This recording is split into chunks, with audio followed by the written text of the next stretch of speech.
Hello dear students, welcome to professor H P Goyal IAS classroom.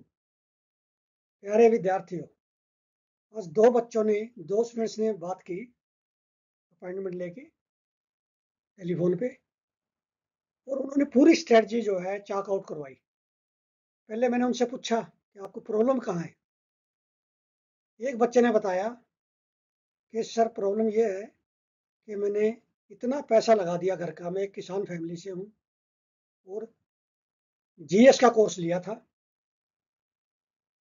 Delhi में भी रहा, वहाँ का खर्चा काफ़ी लगा। लेकिन जब मैंने देखा, जितने ना उन्होंने मुझे एनसीईआरटी पढ़ने दी ना न्यूज़पेपर का टाइम मिला, लेकिन क्लास सारे दिन लगती थी, एक सीडो सेटिस्फेक्शन रहती थी।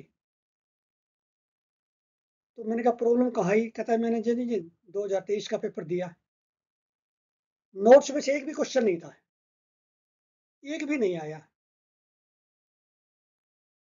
फिर दूसरे बच्चे ने बताया कि सर मैंने जो है ना बहुत बड़ा जो ना कॉर्पोरेट दिल्ली का वो ज्वाइन किया था और बड़ी मोटी फीस दी, वहां भी जो है करंट अफेयर का कुछ नहीं करवाते। भाई करंट अफेयर का तो जब हो सकता है जब जो है कोई फैकल्टी आपके साथ लगे, 4 4 घंटे एनालिसिस करे न्यूज़पेपर का, 3 3 4 4 घंटे, और फिर क्वेश्चन निकाले उसमें से प्रीलिम्स और मेंस के। जैसे मैं रोजाना लिखता हूँ, पहले 7 8 पेज लिखता हूँ, फिर आपको पीडीएफ भेजता हूँ वो लिखे हुए, क्योंकि एक लाइन पढ़नी होती है, एक एक उसका मतलब निकालना होता है। मैं करता हूँ एग्जामिनर के हिसाब से कि यूपीएससी क्या चाहती है, आप तैयारी करते हो, कोचिंग सेंटर क्या पढ़ा रहा है, उनके नोट्स कैसे हैं, वो याद करके जाने, अपने आप हो जाएगा। आप यूपीएससी की तरफ देखो। अब मैं क्या करता हूँ, मैं अपने पास जब ये न्यूज़पेपर पढ़ता हूँ, न्यूज़पेपर होता है, 2 न्यूज़पेपर, उसके बाद प्रीवियस ईयर क्वेश्चंस सामने रखता हूँ। फिर ये देखता हूँ कि एग्जामिनर्स का माइंड जो है कैसे ये क्वेश्चन निकाल सकता है, उसके हिसाब से फिर जो है आपके सारे क्वेश्चन मैं फ्रेम करता हूँ, और वो क्वेश्चन निकाल के रखता हूँ जो कि छुपे हुए हैं, हिडन है, और एग्जामिनर आपको पकड़ेगा वहां पे, जो आपको स्किप हो जाते हैं पेपर सबके पास, आपके पास भी है। अब ये जैसे एक्सप्लेन्ड पेज है, एक्सप्लेन्ड पेज के मैं इस ढंग से निकाल के लाता हूँ आप, ताकि प्रीलिम्स और मेंस में जो क्वेश्चन आने हैं, क्योंकि मेरे पास तो सामने पेपर है प्रीवियस ईयर के, उस ढंग से यदि हम तैयारी करेंगे तो हमारा पहली बार में ना केवल प्रीलिम्स सेफली, बल्कि मेन में भी हमारा जो है रैंक आएगा। फिर दूसरा, मेरे सामने हमेशा सिलेबस रहता है आपका, प्रीलिम्स का, मेंस का खास तौर पे हर पेपर का सिलेबस रहता है। फिर जैसे मेरे पास एस्से होते हैं, पिछली बार मैंने एक एस्से बताया था, ये फॉरेस्ट और एनवायरनमेंट पे इस तरह का एस्से आएगा, आ गया। मैं हमेशा यूपीएससी के हिसाब से चलता हूँ, क्योंकि मेरा उस तरह का एक्सपीरियंस है और उस तरह की मैं मेहनत करता हूँ। जब तक जो है आपका टीचर 10 12 घंटे मेहनत आप पे नहीं करेगा, तब तक आपका प्रीलिम जो है वो नहीं होगा। और मेन में तो जो है सवाल ही नहीं उठता कि बिना इस तरह के क्वेश्चन करे। जैसे मैं, अब मेरे क्वेश्चन आप मिलाओ, जो मैं जो ना रोजाना अखबार में न्यूज़पेपर से आपको प्रीलिम्स और मेंस के क्वेश्चन देता हूँ ना, वो प्रीवियस ईयर क्वेश्चन के सामने रखो, आप सिलेबस रखो, फिर मिलाओ, फिर आपको पता चलेगा भाई सर कितनी मेहनत कर रहे हैं। जितने बच्चे मेरे पास हैं वो सारे ये कहते हैं कि सर इतना हमें नहीं पता था, हमें यदि पिछले साल पता होता तो हमारा एक साल बच जाता। सबसे पहले इंडियन एक्सप्रेस के लिए मैंने, क्योंकि आज हिंदू में जो है 1 या 2 न्यूज ही थी बस आपके काम के, क्वेश्चन इतने थे बस। अब ये जो है मैं क्यों निकाल के लाया, बहुत छोटी सी न्यूज है, आपको दिखे भी नहीं, इंडियन एक्सप्रेस में दिखेगी नहीं। ये जितनी एक्विजिशंस हैं हमारी डिफेंस की, और जितना हम बाहर से मंगवा रहे हैं, कोई मिसाइल या कोई जहाज या फाइटर प्लेन, वो उसमें से एक क्वेश्चन आता है हर बार, आप देखेंगे प्रीवियस ईयर के क्वेश्चन उठा के। अब इंडिया ने जो है, इंडियन नेवी ने K4 मिसाइल को टेस्ट किया है। इससे किया है सबमरीन हमारी आईएनएस हरिघाट।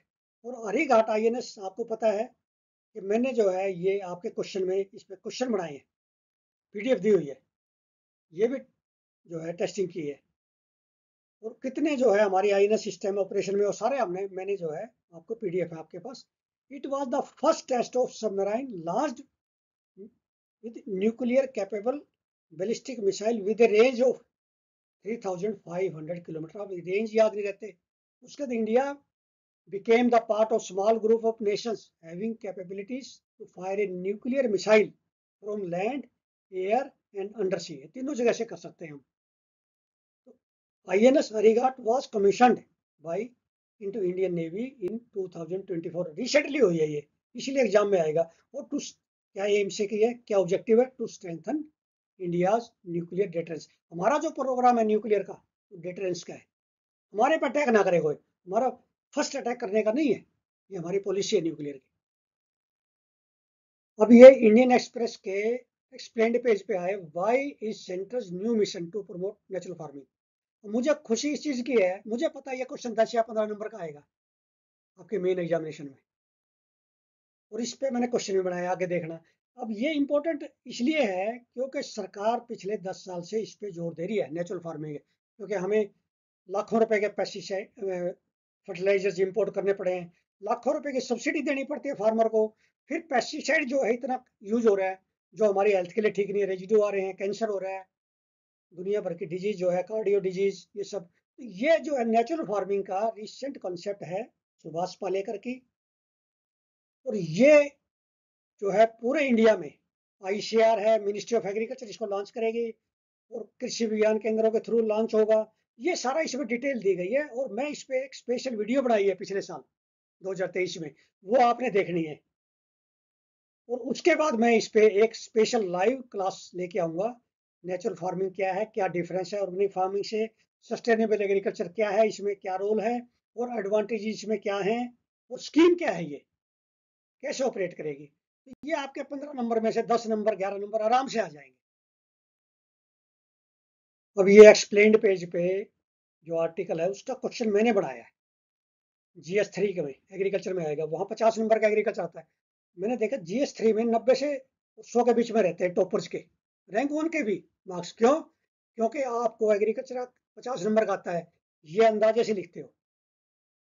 अब ये क्वेश्चन मैंने यूपीएससी का एग्जामिनर बन के निकाला है उसी पैटर्न पे. व्हाट इज नेचुरल फार्मिंग, ये आपको आंसर दूंगा मैं बाद में, इसका जो है लाइव क्लास में लेके आऊंगा इसके साथ पूरा model answer. How is different from organic farming, how is it different. आप सभी को ये लगता है 99% ये कहेंगे सेम है नेचुरल फार्मिंग ऑर्गेनिक फार्मिंग.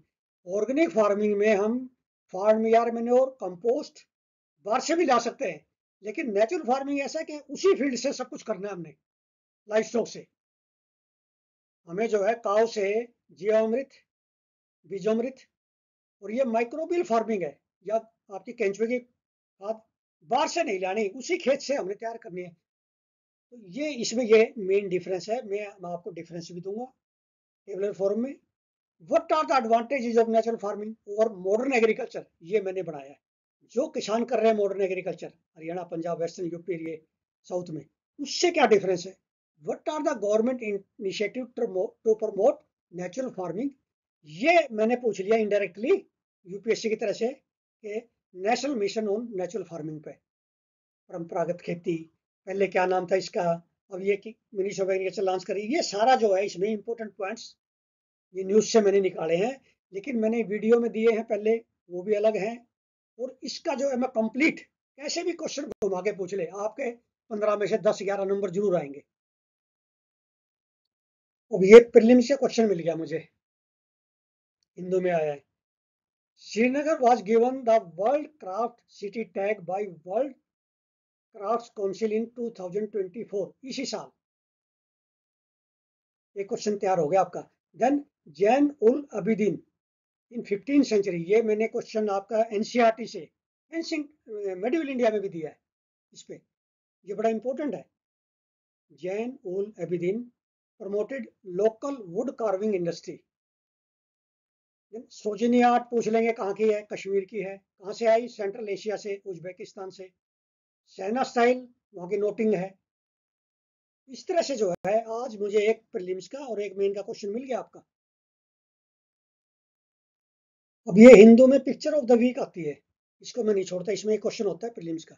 फिर बिग शॉट आता है, उसमें एक क्वेश्चन होता है इंटरनेशनल लोकेशंस का. अब ये मैंने उसमें कवर किया है, लेकिन Kumbum tank, Kumbum tank in Kumbum को जगह का नाम है आंध्र प्रदेश में, is the second largest man made reservoir in Asia use for irrigation.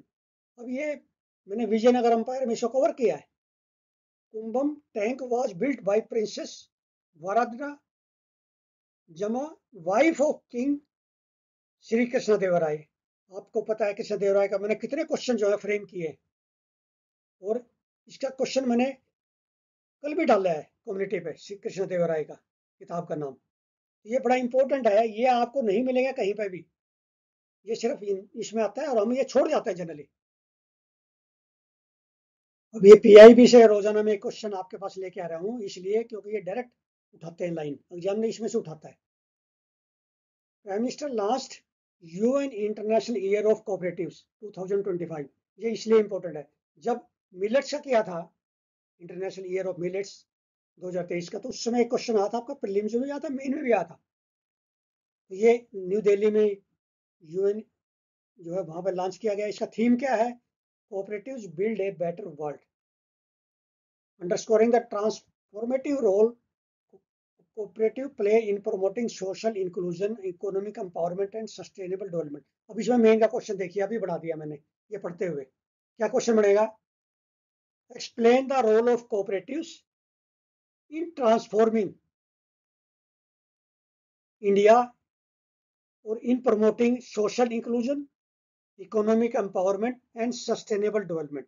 दोबारा से सुनिए, role of cooperatives in promoting social inclusion, economic empowerment and sustainable development. ये आपका एक क्वेश्चन 10-15 नंबर का तैयार हुआ, एक ऐसे भी आ सकता है, क्योंकि कोऑपरेटिव का रोल बड़ा इंपॉर्टेंट है। ये हर अल्टरनेट ईयर पर आता है, तो क्योंकि 2025 में मना रहे हैं तो 2025 में क्वेश्चन लाजमी आएगा। उसके बाद देखिए, prime minister last ICA global cooperative conference जो न्यू दिल्ली में हो रही है, उसका ग्लोबल कोऑपरेटिव का थीम अलग है, इंडिया का थीम अलग है। उसका थीम है cooperatives build prosperity for all.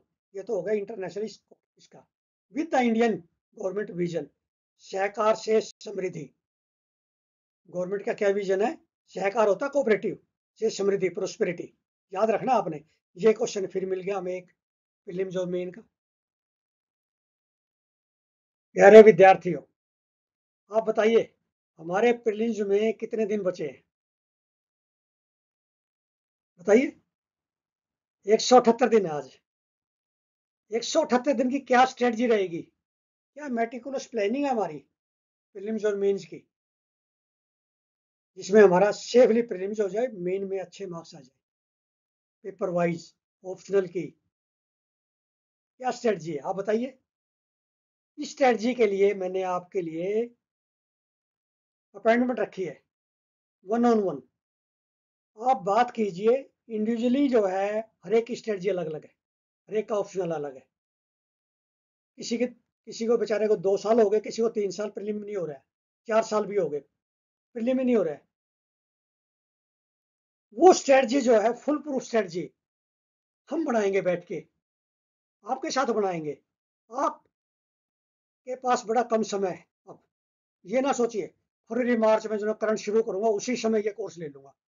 आपने आधा घंटा मेरा जो रोज का कोर्स है उसको देना है, फिर फ्री हो जाओ करंट अफेयर से, सारी टेंशन मुझे दे दो। फिर आधा घंटा यदि आपने मेरे पीडीएफ रोजाना देख लिए और वीकली रिवीजन कर लिया, ये समझिए आपके 35 में से 25 क्वेश्चन तो पक्के हैं प्रीलिम में, और मेन में आपके कम से कम 20 क्वेश्चन जो है ठीक हो जाएंगे। बढ़िया क्वेश्चन लिखो, 10 में से आपके 7-7 नंबर, 6-6 नंबर आएंगे। क्या सोच सकते हो ऐसा? आपका भी ऐसा भी हो सकता है।